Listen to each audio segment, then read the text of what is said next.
മരക്കുറ്റികൾ ചതലരിച്ചതും ഒക്കെ ആകാം.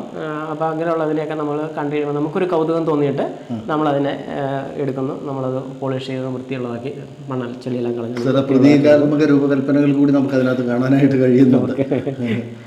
ഇതോ വേറൊരു ഇത് ശരിക്കും നമ്മൾ മരക്കോണാണ്, വലിയ മരക്കോണാണ് നിലവിൽ ഇത് ഉപയോഗിച്ചിരിക്കുന്നത്. നമ്മൾ അതിനകത്ത് കളർ ചെയ്തു എന്നുള്ളതാണ് അതിൻ്റെ ഒരു പ്രത്യേകത. നമ്മൾ എങ്ങനെ ഒരു ഷേപ്പ് കണ്ടു കഴിഞ്ഞാൽ എങ്ങനെ നമ്മളതിനെ മാറ്റിയെടുക്കാം. ഒരു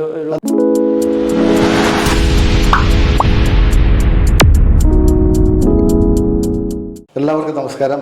ഞാൻ ഇടുക്കിയിലെ കഞ്ഞിക്കുഴി ഗ്രാമത്തിലെ ചുരുളിപ്പതാൽ എന്ന സ്ഥലത്താണ്. ഇവിടേക്ക് എത്തുമ്പോൾ ജോബി മാഷ് ചിത്രകാരനാണ്, ശില്പിയാണ്. നിരവധി ശില്പങ്ങൾ അല്ലെങ്കിൽ മനോഹരങ്ങളായിട്ടുള്ള രൂപകൽപ്പനകൾ അദ്ദേഹം തയ്യാറാക്കിയിട്ടുണ്ട്. മാഷേ നമസ്കാരം. നമസ്കാരം. ഇത് എന്തൊക്കെയാണ്? ഇതൊക്കെ സമയം കിട്ടിയത്? ഇതെല്ലാം എങ്ങനെയാണ് രൂപകൽപ്പന ചെയ്തത്? ഇത് വൈകുന്നേരങ്ങളിൽ വെറുതെ ഇരിക്കുന്ന സമയങ്ങളിലൊക്കെയാണ് ചെയ്യുന്നത്. ഇതിനകത്ത് മെയിനായിട്ട് പറഞ്ഞു കഴിഞ്ഞാൽ വേസ്റ്റ് മെറ്റീരിയൽസാണ് ഇതിനകത്ത് കൂടുതലായിട്ട് ഉപയോഗിച്ചിരിക്കുന്നത്. നമ്മൾ പണം മുടക്കാതെ വെറുതെ നമ്മൾ ഉപേക്ഷിച്ച് കളയുന്ന സാധനങ്ങളെ നമ്മൾ അത് ഓരോ രീതിയിൽ നമ്മൾ ചെയ്തെടുക്കുകയാണ്. ഇതൊക്കെ എന്ന് പറഞ്ഞാൽ തെർമോക്കോളാണ്. വേസ്റ്റായ തെർമോക്കോൾ നമ്മൾ ചെത്തി മിനുക്കി അത് നമ്മൾ ഓരോ രൂപത്തിൽ ആക്കിയെടുക്കുകയാണ് ചെയ്യുന്നത്. എല്ലാതും അങ്ങനെ തന്നെ. ബോട്ടിൽ ആർട്ടും ഉണ്ട്. അതിനകത്ത് നമ്മൾ ഫാബ്രിക് പെയിൻറ്റ് നമ്മൾ ഉപയോഗിച്ചതെന്ന് മാത്രമേ ഉള്ളൂ. പ്രത്യേകിച്ച് മുതൽ മുടക്കൊന്നുമില്ല. നമ്മൾ വലിച്ചെറിയുന്ന വസ്തുക്കളാണ് എല്ലാം. അതിനെ എങ്ങനെ ഭംഗിയാക്കാം എന്ന് മാത്രമേ ഉള്ളൂ. ഇവിടെ ഒരു ശലഭം ഇരിക്കുന്നു. അത് മാത്രം ഒറിജിനലാണ്. അതിനെ സ്റ്റഫ് ചെയ്തെന്ന് മാത്രമേ ഉള്ളൂ. ശരി. ഇതിൽ ഏറ്റവും ശ്രദ്ധേയമായിട്ട് എനിക്ക് തോന്നിയ മറ്റൊന്ന് മുള്ളമ്പന്നി. ഇതെങ്ങനെയാണ് ഇതിൻ്റെ രൂപകൽപ്പന? അതിൻ്റെ മുള്ള് മാത്രം നമ്മൾ പറമ്പിൽ നിന്ന് നഷ്ടപ്പെട്ടു പോയതിനെ നമ്മൾ അതിൻ്റെ മുള്ളുകൾ നമ്മൾ കളക്ട് ചെയ്തെടുത്തെന്ന് മാത്രമേ ഉള്ളൂ. അതെടുത്തിട്ട് നമ്മൾ തെർമോക്കോളിൽ നമ്മുടെ ഇഷ്ടത്തിന് അത് ചെത്തി നമ്മൾ ചെയ്തെടുക്കുന്നതെന്ന് മാത്രമേ ഉള്ളൂ.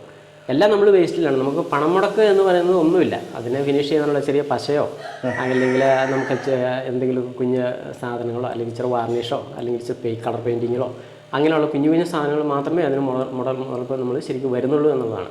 ഒറിജിനൽ വെല്ലുന്ന ഒരു ആപ്പിൾ ഇവിടെ കണ്ടു. അതും തെർമോക്കോളാണ്. അതിനകത്ത് കളർ ചെയ്തെന്ന് മാത്രമേ ഉള്ളൂ. അല്ല, അങ്ങോട്ട് ചിത്രകാരനായിരിക്കുന്നതുകൊണ്ട് തന്നെയാണ് ഇതെല്ലാം കൃത്യമായിട്ടുള്ള കളർ കോമ്പിനേഷനും ഒക്കെ. ഉറപ്പായിട്ടും.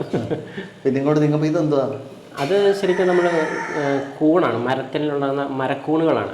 ആ കൂണുകളെ നമ്മൾ കണ്ടു കഴിഞ്ഞപ്പോൾ ഒരു പൂക്കൾ പോലെ നമ്മളതിനെ ചെയ്താൽ എങ്ങനെയാകും എന്ന് തോന്നിയത് കൊണ്ട് നമ്മളതിനെ ചെയ്തു. അതിനകത്ത് നമ്മൾ ഇച്ചിരി ഗ്ലേസിങ് കിട്ടാൻ വേണ്ടിയിട്ട് നമ്മൾ ടച്ച് വിട്ട് വാർണിഷ് ചെയ്തിട്ടുണ്ടെന്ന് മാത്രമേ ഉള്ളൂ. നിലവിൽ അതൊക്കെ വേസ്റ്റാണ്. നമ്മൾ ഉപേക്ഷിച്ച് കളയുന്ന ഈ കോള കുപ്പികൾ, വിവിധ കളറുള്ള കോള കുപ്പികൾ, അതെല്ലാം നമ്മൾ അതിൻ്റെ ആ ഓരോ ഷേപ്പിനെ നമ്മൾ എങ്ങനെ മാറ്റിയെടുക്കാം. അത് കത്രികയൊക്കെ ഉപയോഗിച്ചിട്ട് നമ്മൾ കട്ട് ചെയ്തിട്ട് അത് ഒട്ടിച്ചെടുക്കാൻ നമ്മൾ ചെറിയ ഗ്ലൂ ഒക്കെ ഉപയോഗിക്കുന്നതെന്ന് മാത്രമേ ഉള്ളൂ. എല്ലാം വേസ്റ്റ് സാധനങ്ങൾ തന്നെയാണ്.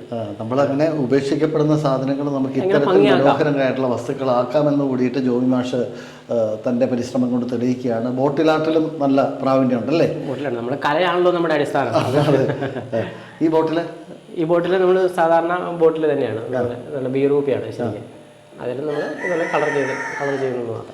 ഒരെണ്ണമൊക്കെ തയ്യാറാക്കാൻ എത്രയോളം സമയം എടുക്കുക? സമയം എന്ന് പറയുമ്പോൾ നമുക്ക് അതിനുവേണ്ടി നമ്മൾ ഫുൾ ടൈം നമ്മൾ മെനക്കെടുകയല്ല നമ്മൾ ചെയ്യുന്നത്. നിലവിൽ നമുക്ക് വേസ്റ്റായിട്ട് കിട്ടുന്ന സമയങ്ങൾ വൈകുന്നേരങ്ങളിൽ വന്നു കഴിയുമ്പോൾ നമ്മൾ പുള്ളിക്കാരി അടുക്കളപ്പണിയൊക്കെ കഴിക്കുന്ന സമയത്ത് നമ്മൾ വെറുതെ ഇരിക്കുന്ന സമയത്ത് നമ്മൾ കുറേ ചെയ്യുന്നു. അതങ്ങനെ ഇവിടെയും ഒരു ശലഭം കാണുന്നുണ്ട്. അത് ഒറിജിനലാണ്. ശരി. ഇവിടെ പുറകിൽ എന്തൊക്കെയാണ്? ഇതെന്താ? ഇത് തെർമോക്കോളാണ്. നിലവിൽ ഇത് തെർമോക്കോളാണ്. ഇത് നമ്മൾ വേസ്റ്റായിട്ട് നമ്മൾ പറമ്പിലൊക്കെ ഉണ്ടെങ്കിൽ നമ്മൾ ചെറിയ ചെറിയ ഷേപ്പുകൾ, മരക്കുറ്റികൾ ചതലരിച്ചതും ഒക്കെ ആകാം. അപ്പോൾ അങ്ങനെയുള്ളതിനെയൊക്കെ നമ്മൾ കണ്ടു കഴിയുമ്പോൾ നമുക്കൊരു കൗതുകം തോന്നിയിട്ട് നമ്മളതിനെ എടുക്കുന്നു. നമ്മളത് പോളിഷ് ചെയ്ത് വൃത്തിയുള്ളതാക്കി മണൽ ചെളിയെല്ലാം കളഞ്ഞു പ്രതീകാത്മക രൂപകൽപ്പനകൾ കൂടി നമുക്ക് അതിനകത്ത് കാണാനായിട്ട് കഴിയുന്നുണ്ട്. ഇതോ വേറൊരു ഇത് ശരിക്കും നമ്മൾ മരക്കോണാണ്, വലിയ മരക്കോണാണ് നിലവിൽ ഇത് ഉപയോഗിച്ചിരിക്കുന്നത്. നമ്മൾ അതിനകത്ത് കളർ ചെയ്തു എന്നുള്ളതാണ് അതിൻ്റെ ഒരു പ്രത്യേകത. നമ്മൾ എങ്ങനെ ഒരു ഷേപ്പ് കണ്ടു കഴിഞ്ഞാൽ എങ്ങനെ നമ്മളതിനെ മാറ്റിയെടുക്കാം. അത് മുൻകൂട്ടി നമ്മളിത് കാണും. പെട്ടെന്ന് നമ്മൾ കാണുമ്പോൾ നമുക്ക് ഉണ്ട് നിലവിൽ അടിസ്ഥാനം കലയായതുകൊണ്ട് നമുക്ക് അങ്ങനെ ഒരു തോന്നലുണ്ടാകും. അപ്പം നമ്മൾ അതിനെ കളക്ട് ചെയ്യുന്നു. അത് കളക്ട് ചെയ്തിട്ട് അതിനെ ഉണക്കി നമ്മൾ സൂക്ഷിച്ച് വെക്കുന്നു. അപ്പോൾ സമയം കിട്ടുന്ന പോലെ നമ്മൾ അത്തരം സാധനങ്ങളെ നമ്മൾ വീണ്ടും അത് അക്വേറിയം ഞാൻ വേറൊരാളെയും കൊണ്ട് ഞാൻ ഡിസൈൻ കൊടുത്ത് ഉണ്ടാക്കിച്ചതാണ്. അങ്ങേക്ക് കുത്തുപണി അറിയാം? കുത്തുപണി അറിയാം.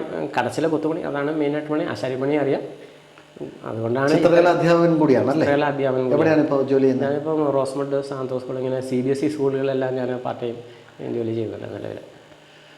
എന്തായാലും ഇവിടെ ഈ അക്വേറിയത്തിൻ്റെ ചുറ്റും നമുക്ക് കാണാൻ കഴിയുന്നത് ജോമി മാഷ് കുറേ നാളുകൾ കൊണ്ട് രൂപകൽപ്പന ചെയ്ത ഒട്ടേറെ മനോഹരങ്ങളായിട്ടുള്ള വസ്തുക്കളാണ്. ഈ ഒരു കലാകാരനെ പരിചയപ്പെടുത്താൻ കഴിഞ്ഞതിൽ ഒരുപാട് സന്തോഷം.